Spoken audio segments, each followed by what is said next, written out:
कि एक थी पीटीआई के सियासत में जब आप दहशतगर्दी को खल्त मल्त करते हैं तो फिर नतायज बहुत भयानक निकलते हैं कि बुशरा बीबी जो कुछ कर रही थी वो सब कुछ एक प्लानिंग का हिस्सा था। वो एक मंसूबाबंदी थी, वो स्क्रिप्टेड था कि पीटीआई की सियासत को दफन करके रख दिया। कि जो काम पीटीआई के मर्द न कर सके वो एक औरत ने करके दिखा दिया। तब पीटीआई के लिए एक वाज़ेह पैगाम था कि हुकूमत और एस्टेब्लिशमेंट दोनों सेम पेज पर हैं। हम अपने जवानों की लाशें नहीं उठा सकते।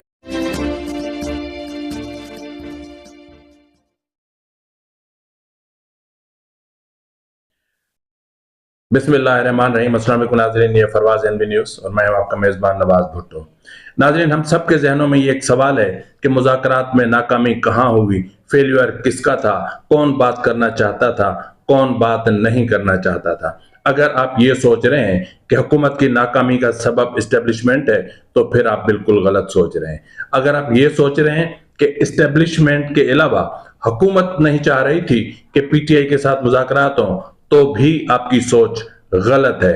अगर आप ये समझ रहे हैं कि इस सारे मामले के पीछे इमरान खान का हाथ है या फिर पीटीआई के कि वो क़यादत जो हुकूमत के साथ इंगेज थी वो इसकी रिस्पॉन्सिबल है, तो यहां पर भी आपकी सोच में गलती है।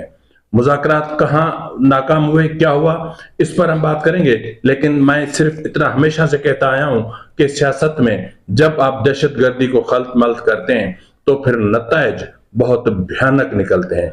इसके अलावा पीटीआई किस तरह ट्रैप हुई, गुज़िश्ता रोज ब्लू एरिया में डी चौक पहुंचने की कोशिश में पीटीआई को कैसे ट्रैप किया गया और उसके अलावा इस्टेब्लिशमेंट और हुकूमत के दरमियान जो मीटिंग हुई उस मीटिंग में लॉ एनफोर्समेंट एजेंसीज के सरबराहों ने हुकूमत को कौन सा थ्रेट किया, कौन सी धमकी दी कि जिसके बाद उन्हें बहुत बड़े ऑपरेशन की इजाजत मिली, इस पर भी हम बात करेंगे। और बात करेंगे कि इस सारे मामले में टीटीपी के कितने लोग गिरफ्तार हुए हैं और इसके अलावा हुकूमत मुज़ाकरात के लिए पीटीआई को किस तरह फैसिलिटेट करती रही। और फिर आखिर में हम बात करेंगे कि आज काबीना का बहुत अहम और हंगामी इजलास तलब किया गया है। उस हंगामी इजलास में पीटीआई के हवाले से कौन से बड़े फैसले होने जा रहे हैं, मैं आपको उन फैसलों से, मुमकिन फैसले उनसे मैं आपको आगाह करूंगा। क्योंकि इससे पहले वाले व्लॉग में जो कल मैंने किए थे मैंने आपको बताया था कि बड़ी गिरफ्तारियां होने वाली हैं, तो हम इस पर भी थोड़ा सा डिस्कस करेंगे कि क्या अली अमीन गंडापुर और बुशरा बीबी गिरफ्तार हुए थे। ये एक बहुत बड़ा सवाल है, इन पर हम आज की व्लॉग में बात करेंगे। आपसे छोटी सी गुजारिश कि अगर आपको मेरा व्लॉग अच्छा लगे तो मेरे चैनल को लाइक करें, सब्सक्राइब करें, शेयर करें, बेल आइकन जरूर दबा दें और कमेंट बॉक्स में आप अपने कमेंट सेक्शन में अपनी आरा से जरूर आगाह करें ताकि हम अपने प्रोग्राम को मजीद बेहतर कर सके। जी नाज़रीन, सख्त कॉल, फाइनल कॉल, डू और डाई। पीटीआई को ना डील मिली ना एनआरओ मिला। आखिर इसकी वजह क्या थी, उसके असबाब क्या थे? मैंने आपको पहले भी कहा था कि बुशरा बीबी जो कुछ कर रही थी वो सब कुछ एक प्लानिंग का हिस्सा था, वो एक मंसूबाबंदी थी, वो स्क्रिप्टेड था। वो स्क्रिप्ट इमरान खान ने खुद लिखा था जेल में बैठकर और उसके मुताबिक ये सारी सिचुएशन क्रिएट हुई थी। और इसके अलावा अगर आप देखें तो बुशरा बीबी का जो कंडक्ट रहा जमानत से लेकर और इस धरने के नाम नेहाद किस्म के धरने के हवाले से, उसमें बुशरा बीबी का जो स्क्रिप्ट रहा है, जो कंडक्ट रहा है, उसने यूं समझ ले कि पीटीआई की सियासत को दफन करके रख दिया। उन्होंने पीटीआई के ताबूत में आखिरी कील अगर किसी ने ठोका तो वो खुद बुशरा बीबी हैं। कल तक मैं एक चीज कह रहा था, मैंने वीडियो रात को रिकॉर्ड भी की थी, लेकिन जाहिर रात को सिचुएशन बहुत ज्यादा ऑकवर्ड हो गई और ऑपरेशन हुआ तो मैंने वो वीडियो ड्रॉप कर दी। उस वीडियो में मैंने ये कहा था कि जो काम पीटीआई के मर्द न कर सके वो एक औरत ने करके दिखा दिया। जी नाज़रीन, इस वक्त तक 17 इमरान खान की गिरफ्तारी के बाद 17 एहतजाज की कॉलें दी गई, सबकी सब नाकाम रही। लेकिन इस बार जब बुशरा बीबी सामने आई और इस बार उन अनासिर या पीटीआई के वो रहनुमा जो बार बार एहतजाज की नाकामी का सबब बनते थे, जब उन पर चेक रखा गया और जब उनके चेक पर भी चेक रखा गया तो फिर नतीजा ये निकला कि पीटीआई का क्राउड इस्लामाबाद तक पहुंचने में नाकाम हो गया। तो इसलिए लेकिन फिर कहां मसला हुआ?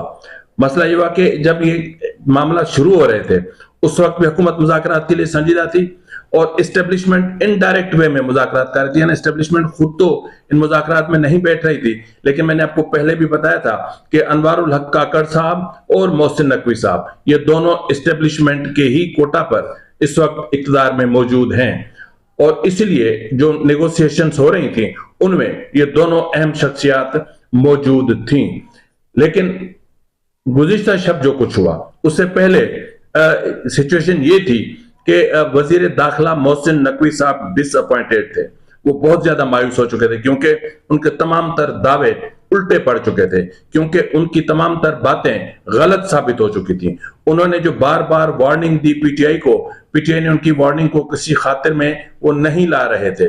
बेसिकली मोहसिन नकवी साहब सहाफी हैं, तो सहाफी थोड़े से हसास तबीयत के भी होते हैं, नाजुक तबीयत के भी होते हैं, तो वो नहीं चाह रहे थे कि किसी भी मामले पर बात इस नहज को पहुंच जाए कि वहां यहां पर खून खराबा हो, कत्लेआम हो, लोग मरे, लाशें गिरे। जाहिर है कि वो एक जिस मनसब पर बैठा है वो मनसब तो अपनी जगह पे, लेकिन एक बड़े मनसब वाला भी ऊपर बैठा हुआ है जिन्होंने यहाँ इंसान को अपना नायब बनाकर भेजा है। तो जाहिर है वो नहीं चाह रहा था कि यहाँ पर ऐसी कोई सिचुएशन बने कि कल को मुझे जवाब देना पड़े, और जाहिर है कि इसमें बहुत ज्यादा प्रॉब्लम होती है। तो जब बात यहां तक बढ़ गई कि लोग डी चौक तक पहुंच गए, फिर डी चौक पर पहुंचने के बाद इन्हें वापस बिलू एरिया में और दीगर इलाकों में धकेला गया। जब ये टीटीपी के लोग और पीटीआई के लोगों ने इस्लामाबाद के करको जवार के इलाकों में जाके लूट मार शुरू कर दी, घरों को लूटना शुरू कर दिया, घरों में घुसना शुरू कर दिया, तब एम्ब्रेसिंग सिचुएशन बनी। उसके बाद जब रेंजर्स के जवान शहीद हुए, पुलिस के जवान शहीद हुए, तो और ज्यादा ऑकवर्ड पोजीशन क्रिएट हुई। और फिर जब रेंजर्स के जवानों की नमाज जनाजा में चीफ ऑफ आर्मी स्टाफ और वजीर आजम ने शिरकत की, तब पीटीआई के लिए एक वाज़ेह पैगाम था कि हुकूमत और एस्टेब्लिशमेंट दोनों सेम पेज पर हैं। इसका मतलब यह है कि अब आपके साथ कोई रियायत नहीं होने जा रही। और इस मरहले पर chief of army staff general Syed Asim Munir साहब ने हुकूमत को फ्री हैंड दिया। फिर एक मीटिंग हुई, उस मीटिंग में लॉ एनफोर्समेंट एजेंसीज के जवान ऑफिसर्स ने सरबराहों ने आकर कहा कि हम अपने जवानों को वापस ले जाने का कहने जा रहे हैं। हम यहाँ लाशें उठाने नहीं, हम अपनी लाशें उठाने के लिए यहां पर नहीं आए, हम अपने जवानों की लाशें नहीं उठा सकते। या तो हमें फ्री हैंड दें, या हमें ऑपरेशन की इजाजत दें, या फिर हमें वापस जाने दें। और फिर आप जाने, आपका काम जाने, फौज है, फौज का बिहेवियर फ्रेंडली है, तो इसलिए हम अब आगे आपके साथ नहीं चल सकते, या तो अख्तियारात दें। तो उसके बाद आपको याद होगा गुज़िश्ता शब मोहसिन नकवी साहब ने एक प्रेस कॉन्फ्रेंस की। उस प्रेस कॉन्फ्रेंस में कहा कि हमने आईजी को पूरा अख्तियार दे दिया है इस सारे इलाके को खाली करवाने का। तो इस दौरान जो है वो बहुत सारी और चीजें हुई। इसी दौरान फिर एक हिकमत अमली के तहत वहां की मोबाइल सर्विस खोल दी गई, व्हाट्सएप सर्विस खोल दी गई, इंटरनेट सर्विस खोल दी गई। और फिर इन लोगों ने जो कन्वर्सेशन की, जो अपने प्लान्स बताए, और जो इन्होंने वीडियोस अपलोड की एक दूसरे को, जिसमें असलहे की वीडियोस थी, जिसमें टीयर गैस के शेल्स की वीडियोस थी, बेतहाशा वीडियोस थी, तो वो जब इन्होंने शेयर की तो वो सारा डेटा हुकूमत के पास महफूज हो गया, वजारत दाखिला ने महफूज कर लिया। तो उसके बाद आपने देखा कि लाइटें बंद होना शुरू हुई, सब कुछ बंद हुआ। इस दौरान आपने देखा कि अली अमीन गंडापुर को और बुशरा बीबी को भनक पड़ गई कि ऑपरेशन होने जा रहा है। अब एक इत्तलात ये भी है कि कंटेनर को आग लगा के और फिर बुशरा बीबी और अली अमीन गंडापुर को गिरफ्तार किया गया और बाद में किसी की जमानत पर छोड़ा गया। लेकिन हकीकत इसके बरक्स है कि वो दोनों गिरफ्तार नहीं हुए, वो दोनों वहां से फरार होने में कामयाब हो गए। इसलिए मैं कह रहा हूं कि उनकी गिरफ्तारी में कोई हकीकत नहीं है, इसलिए कि उन्होंने जो कुछ किया था डी चौक पे लॉ एनफोर्समेंट एजेंसीज के जवानों के साथ, उसके बाद अगर ये दोनों लॉ एनफोर्समेंट एजेंसीज के जवानों के हथे चढ़ जाते तो मेरा नहीं ख्याल कि वहां पर वो बच सकते थे। तो मेरा अली अमीन गंडापुर को इस्लामाबाद से एहतजाज को और मुजाहिरीन को और पीटीआई के कारकुनान को छोड़कर भागने का तजुर्बा काम आया और अली अमीन गंडापुर बुशरा बीबी को लेकर भाग गए। तो बहरहाल उन्होंने पूरी रात कहां गुजारी? सड़कों पे गुजारी, गाड़ी में गुजारी, मानसेरा से निकले, हरिपुर रोड पर गए, या कौन कौन से रास्तों से निकले होंगे? यकीनन ये एक बहुत बड़ा सवाल है और इस सवाल की हमें नहीं, इमरान खान को इसके सवाल का जवाब चाहिए। यही वजह है कि पीटीआई के अंदर डिस्प्यूट है। पीटीआई में ये बाज़ाता तौर पर कहा जा रहा है कि हम मुखालिफ थे डी चौक जाने के। कोई कह रहा है कि हम कह रहे थे कि मुज़ाकरात किए जाए, लेकिन मुज़ाकरात की कहानी क्या है, मुज़ाकरात का मामला क्या है, उस पर भी मैं आऊंगा। लेकिन इस दौरान तकरीबन 1000 के करीब पीटीआई के लोग गिरफ्तार हुए। उनमें कमोबेश 500-600 की तादाद ऐसी है जिनका ताल्लुक या तो अफगानिस्तान से या फिर वो टीटीपी के हैं, और हुकूमत को गाड़ियों से बहुत बड़ी मिकदार में असलहा भी बरामद हुआ है, और अब बरामद असलहा इन्होंने किया है। तो इसलिए अभी ये हकीकतें खुलेंगी आज शाम तक, कल तक, क्योंकि पुलिस थकी हुई है, वजीर दाखिला भी थके हुए हैं, तो हकीकतें अभी सामने आनी है। तो उसके बाद जब भाग गए, तो भागने के बाद गाड़ियां छोड़ी, कपड़े छोड़े, जूते छोड़े, कंटेनर छोड़े, सब कुछ छोड़ के पीटीआई के वो रहनुमा जो इस्लामाबाद को फतह करने के लिए इस्लामाबाद पहुंचे थे, दारुल हुकूमत को फतह करने के लिए जो यलगार की थी, वो दुम दबाकर भाग खड़े हुए। लेकिन यहां सवाल यह है कि वो सहाफी नहीं भागे जो इसको जिहाद करार दे रहे थे, जो मुतवातिर इस फितने को हवा दे रहे थे, बढ़ावा दे रहे थे। मेरी समझ में नहीं आती बात कि इनका आखिर क्या मसला क्या है। लेकिन खैर, इससे पहले कि मैं काबीना के इजलास की तरफ जाऊं, मैं आपको बता दूं कि हुकूमत मुज़ाकरात में बहुत ज्यादा संजीदा थी। हुकूमत को एस्टेब्लिशमेंट का बैकअप हासिल था तभी अनवारुल हक काकड़ और मोहसिन नकवी इनसे बार बार मुज़ाकरात कर रहे थे। मुज़ाकरात के लिए इस्लामाबाद हाई कोर्ट ने इन्हें एक मौका फराम किया हुआ था, एक बहाना फराम किया हुआ था, लेकिन उसके बावजूद भी मुज़ाकरात कामयाब नहीं हुए। इब्तदाई तौर पर मुज़ाकरात की नाकामी की जो वजह या जो सबब करार दिया जाता है, वो इमरान खान को करार दिया जाता है, क्योंकि इमरान खान सिर्फ एक ही नुक्ते पर खड़े थे कि मेरे मुकदमात खत्म करो और मुझे रिहा करो। उसके बाद पीटीआई के रहनुमा इमरान को मनाने के लिए वजीर दाखिला के तरले करते रहे कि हम ये एहतजाज नहीं करना चाहते, हमें पता है कि इसमें गंद होगा, हम जानते हैं कि इसमें अमन अमान का मसला होगा, हम जानते हैं कि इसमें इंसानी जानें जाया हो सकती हैं, तो इसलिए हमें इमरान खान से मिलने दिया जाए। बिलखुसूस बैरिस्टर गोहर, उमर अयूब, बैरिस्टर सैफ और असद कैसर बाद में इन हुए। तो ये लोग तरले करते रहे, फिर इनको फैसिलिटेट किया जाता रहा वज़ारत दाखिला की तरफ से कि आप इनसे मिल लें। एक रिपोर्ट ये भी है कि एक मरहला ऐसा आया कि इमरान खान ने, जब बुशरा बीबी ने इमरान खान का फोन अटेंड नहीं किया, ये फोन बैरिस्टर गोहर के फोन से किया गया था और इस मामले को डिफ्यूज करने के लिए किया गया था ताकि मुज़ाकरात आगे बढ़ सकें, और उस वक्त तक इमरान को मनाया जा चुका था कि धरना संगजानी के मकाम पर दिया जाएगा। तो बहरहाल जब बुशरा बीबी ने इमरान खान का फोन नहीं उठाया या बैरिस्टर गोहर की कॉल अटेंड नहीं की, तो फिर उन्होंने मजबूरन अली अमीन गंडापुर को कॉल की, और इमरान खान ने अली अमीन गंडापुर से कहा कि ठीक है, आप अच्छा कर रहे हैं, लेकिन इस मामले को ज्यादा स्लो करें, ये बेलारूस का वफद यहां से निकल जाए, और अगर आप पहुंच भी जाओ तो संगजानी से आगे मत जाइएगा। तो उसके बाद ये पैगाम पहुंचा बुशरा बीबी को, बुशरा बीबी ने सुनी अनसुनी कर दी। उसके बाद जो है बुशरा बीबी के साथ यानी यूं हुआ कि इमरान खान से बैरिस्टर गोहर की और बैरिस्टर सैफ की मुलाकात होती है, वजारत दाखिला मुलाकात करवाती है, दरवाजे खुलते हैं और 1-1.5 घंटे तक मुलाकात जारी रहती है। इमरान खान को मना लिया जाता है। उसके बाद फिर वजारत दाखिला इन साहिबान को अपना ऑफिशियल हेलीकॉप्टर देती है। ये उस हेलीकॉप्टर पे बैठकर हसन अब्दाल तक जाते हैं ताकि जो काफिला आगे बढ़ रहा है या जो जत्था आगे बढ़ रहा है या जो शरपसंद इस्लामाबाद पर हमला करने आ रहे हैं, जो उनकी क्यादत कर रही थी, बुशरा बीबी उनको समझा सकें। उन्होंने इमरान खान का पैगाम पहुंचाया, उनको बताया कि इमरान खान ये कह रहे हैं, आपको ये नहीं करना। लेकिन बुशरा बीबी ने कहा कि हम डी चौक जाएंगे। फाइनली उसके बाद फिर यह तय हुआ कि अगर इमरान खान मुझे खुद बोलेंगे तब। उसके बाद फिर इन रहनुमाओं की मुलाकात करवाई गई इमरान खान से।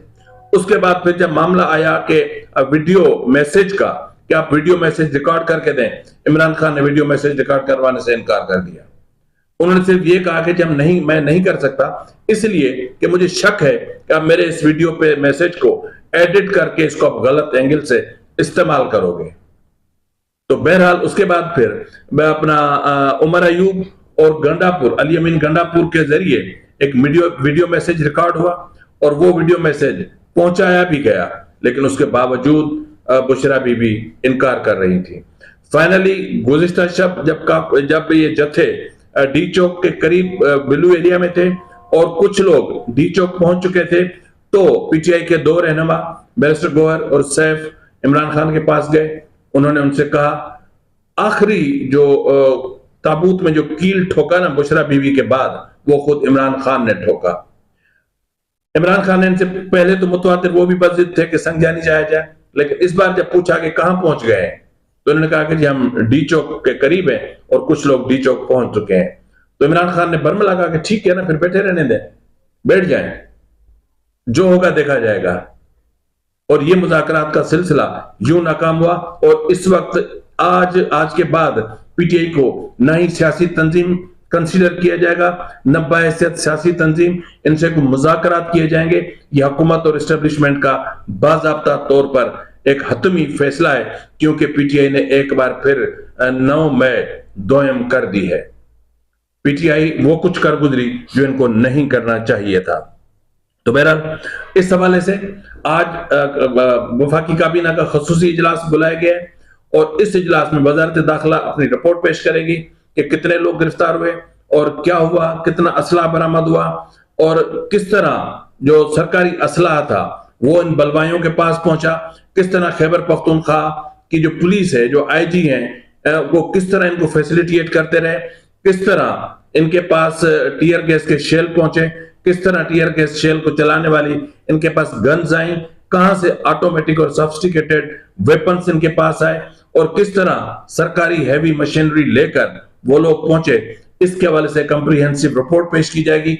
उसके साथ ही एक ये भी तजवीज है कि पीटीआई को कलअदम डिक्लेयर करवाने का प्रोसेस स्टार्ट करने की भी मुतवक्का तौर पर मंजूरी दी जा सकती है।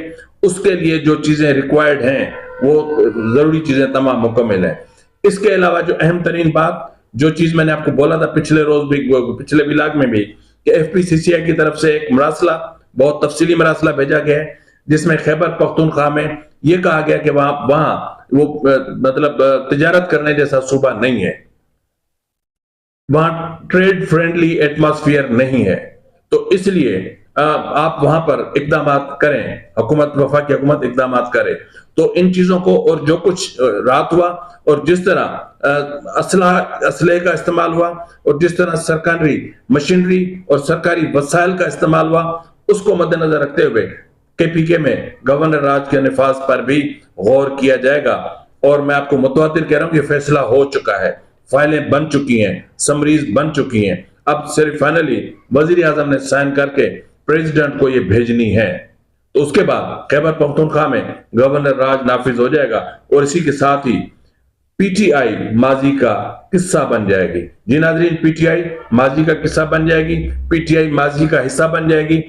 याद रखा जाएगा कि पीटीआई की एक नो मौलिद लीडर भी थी जिसने पीटीआई को बंद गली में ले जाकर मरवाया, एक रहनुमा भी थी जो प्रॉक्सी थी और उसको पीटीआई में लाया गया ताकि पीटीआई को किसी न किसी तरीके से खत्म किया जाए। और यह भी लिखा जाएगा कि किस तरह पीटीआई हाईजैक हुई और यह भी लिखा जाएगा कि किस तरह पीटीआई ने पूरे मुल्क के निजाम को तहस नहस किया, मुल्क की मईशत को किस तरह उन्होंने गला घोंटने की कोशिश की, किस तरह आईएमएफ को खतूत लिखे गए, किस तरह यूनाइटेड नेशंस को, अमेरिकन कांग्रेसमैन को और फिर किस तरह ब्रिटिश कांग्रेसमैन को खतूत लिखे गए और किस तरह जो है वो एक इंटरनेशनल प्रेशर डेवलप करने के लिए दुनिया के 23 ममालिक में पाकिस्तान को पॉलिटिकली आइसोलेट करने की कोशिश करते हुए 24 नवंबर को भरपूर एहतजाज किए गए ताकि पाकिस्तान की जग हंसाई हो, पाकिस्तान को एक ऐसा मुल्क करार दिया जाए जो एक जहां पे जमहूरी रिवायात या जमहूरी अकदार का कोई ख्याल नहीं रखा जाता। फिल वक्त के लिए इतना ही, मिलते हैं अगले प्रोग्राम में, तब तक इजाजत दीजिए। फी अमानिल्लाह।